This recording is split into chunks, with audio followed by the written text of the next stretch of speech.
The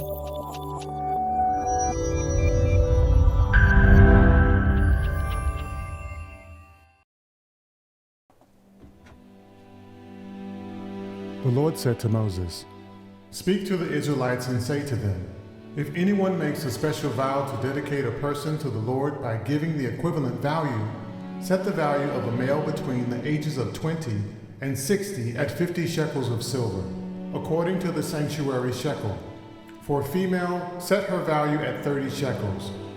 For a person between the ages of 5 and 20, set the value of a male at 20 shekels and of a female at 10 shekels.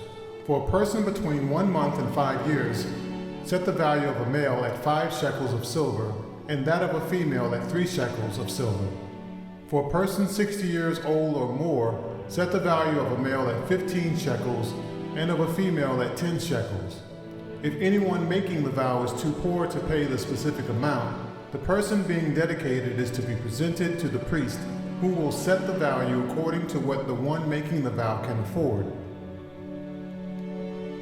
If what they vowed is an animal that is acceptable as an offering to the Lord, such an animal given to the Lord becomes holy.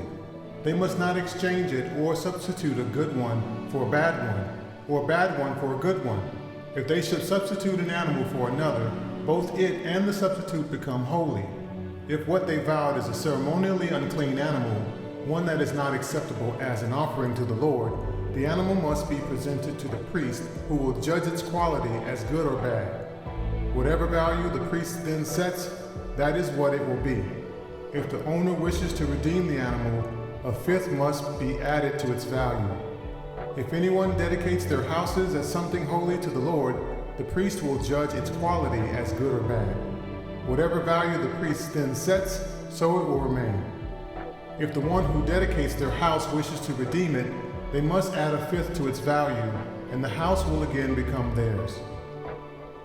If anyone dedicates to the Lord part of their family land, its value is to be set according to the amount of seed required for it.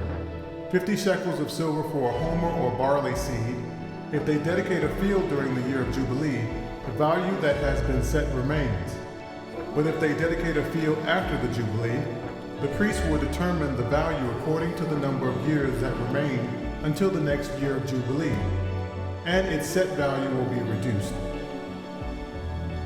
If the one who dedicates the field wishes to redeem it, they must add a fifth to its value, and the field will again become theirs. If, however, they do not redeem the field, or if they have sold it to someone else, it can never be redeemed. When the field is released in the Jubilee, it will become holy, like a field devoted to the Lord. It will become priestly property.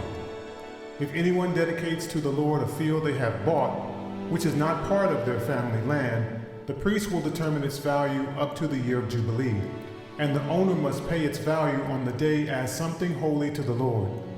In the year of Jubilee, the field will revert to the person from whom it was bought, the one whose land it was. Every value is to be set according to the sanctuary shekel, 20 gerahs to the shekel. No one, however, may dedicate the firstborn of an animal, since the firstborn already belongs to the Lord. Whether an ox or a sheep, it is the Lord's.